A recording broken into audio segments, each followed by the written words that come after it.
What happens when a 40,000-strong Ottoman army clashes on this tiny island of Malta, defended by merely 7,000 brave souls? Welcome to the Great Siege of Malta of 1565. In a world decidedly lacking in both antibiotics and common sense, the Knights Hospitaller emerged. Imagine a group of medieval gentlemen deciding that running a hospital in the middle of a battlefield was a top-notch idea. This is their slightly less than accurate story. Behold, weary travelers and misplaced beachgoers. Welcome to the Hospital of St. John, where the only thing sharper than our swords is our wit, and maybe our surgical tools. I was told there'd be sand and water. This is just sand and blood? The beach is just a crusade away, but while you're here, care for a bandage or a baptism by sword? We're still working out our service offerings. Fast forward through some very intense job-shadowing experiences across Jerusalem and Rhodes. Our intrepid knights found themselves with a one-way ticket to Malta, courtesy of Emperor Charles V, who probably thought, what's the worst that could happen? I hereby grant you Malta, an island known for its strategic location and lack of sizable dragons. We accept this gracious gift and vow to protect it against invasions, dragons, and especially pirate-themed parties. Armed with nothing but their faith, a formidable collection of pointy objects, and an island they couldn't pronounce, the Knights Hospitaller set about turning Malta into the most impregnable fortress. And so, with a mix of divine providence and architectural guesswork, the Knights prepared Malta for its destiny. Little did they know their greatest challenge lay ahead, featuring an empire and a siege. Meanwhile, in a land far, far away, but not really that far if you've got a decent boat, the Ottoman Empire was stretching its legs, arms, and occasionally its navy.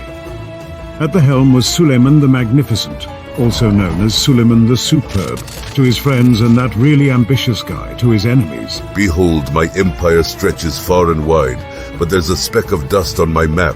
It's called Malta. Can we not tidy that up? Indeed, your magnificence. Though it's less a speck of dust and more a fortress of stubborn knights with an affinity for dramatic last stands, I could add some dragons around Malta on the map for emphasis and personal artistic fulfillment. Under Suleiman's reign, the Ottoman Empire was the hotspot for anyone who was anyone in the 16th century. They had the fleet, they had the army, and by golly, they were going to use them. Malta was about to receive the kind of housewarming gift that you can't return for store credit. And so, with ambitions as high as their turbans, the Ottoman Empire set sail towards Malta, unwittingly steering towards one of history's most legendary sieges. It was going to be a showdown for the ages, featuring bravery, strategy, and perhaps a few too many cannonballs. The 18th of May 1565 dawned like any other day in Malta, except for the minor detail of a massive Ottoman fleet appearing on the horizon. Gaze upon Malta, man, a jewel ripe for the taking. Our glory awaits just beyond those tiny, tiny walls. With an air of confidence that could only be described as hubris with a side of megalomania, the Ottomans made landfall, their numbers around 40,000 strong. A mix of soldiers, sailors, and at least one very lost merchant who took a wrong turn at Sicily. The defenders, a scrappy band of 7,000 knights, locals, and possibly some very militant sheep, prepared for the onslaught. Their plan was as straightforward as a battering ram. Overwhelm the defenders with sheer numbers, capture Fort St Elmo, and use it as a springboard to conquer the rest of the island. Little did they know the defenders had more tricks up their sleeve than a magician with an overstocked wardrobe. As June unfurled its summer heat upon Malta, the Ottomans turned their attention to Fort St Elmo, a structure so defiant it might as well have had "come and have a go if you think you're hard enough" etched over its entrance. On the 23rd of June 1565, the siege's opening act reached its fiery crescendo. St Elmo will fall by sundown. Probably any slight chance. Their battle for Fort St Elmo was less a traditional siege and more an exercise in stubbornness. The defenders, numbering barely 2,500, faced an Ottoman force that was quite literally the population of a small town. The Ottomans employed every trick in the book, from frontal assaults to sapping, where they tried to undermine the fort's walls. Meanwhile, the knights and soldiers inside St Elmo turned the fort into a death trap, using everything from boiling oil to spiteful glares to keep the attackers at bay. Despite the overwhelming odds, the defenders of St Elmo held out for over a month, inflicting heavy casualties on the Ottomans. The fort's fall was a Pyrrhic victory for Turgut Reis, costing him dearly in men and morale. Was it worth it? Absolutely. Would I do it again? Let's not answer the hasty questions.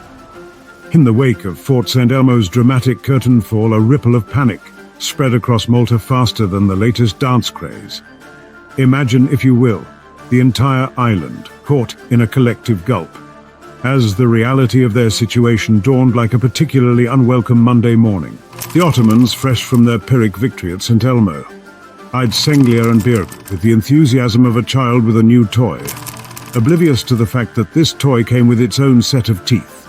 As the Ottoman forces commenced their assault, they found Senglia less a sitting duck and more a rabid mongoose.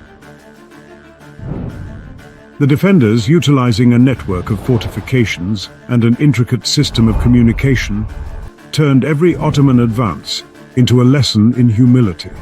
The Great Siege was turning into a masterclass in defensive warfare, with the Maltese penning the textbook. And so, as the sun set on yet another day of the siege, the Senglia Peninsula remained firmly in Maltese hands. The defenders, battered but unbeaten, prepared for the next onslaught. Just when the script of the siege seemed destined for a grim conclusion, enter stage left, the Gran Soccorso. Picture this, a fleet of Sicilian reinforcements, sails billowing like the capes of superheroes, arriving just in the nick of time on September 7th, 1565.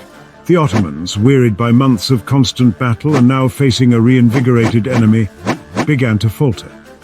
The Gran Soccorso had not just delivered men and munitions, it had delivered hope, wrapped in the banners of Sicily, and seasoned with the indomitable spirit of Malta. As the siege wore on into its final acts, the Gran Soccorso stood as a testament to the power of timely intervention and international solidarity. As the dust settled and the echoes of cannon fire faded into the Mediterranean breeze, the Great Siege of Malta drew to a close. The date was September 11th, 1565, a day that would be etched into the very stones of the island. The aftermath of the Great Siege was a time of reflection and rebuilding. Malta had withstood the might of the Ottoman Empire, losing over 2,500 of its defenders in the process, but saving the island from conquest. The Ottomans, for their part, retreated with a newfound respect for the tiny island that had defied them. Their ranks diminished by more than 10,000 as they sailed away from Malta's indomitable shores. And so the Great Siege of Malta concluded, a tale of underdogs, overdogs, and a few bewildered dogs caught in the middle. Enjoyed the tale of Malta's epic siege? Like, share and subscribe for more incredible journeys through history's most astonishing moments.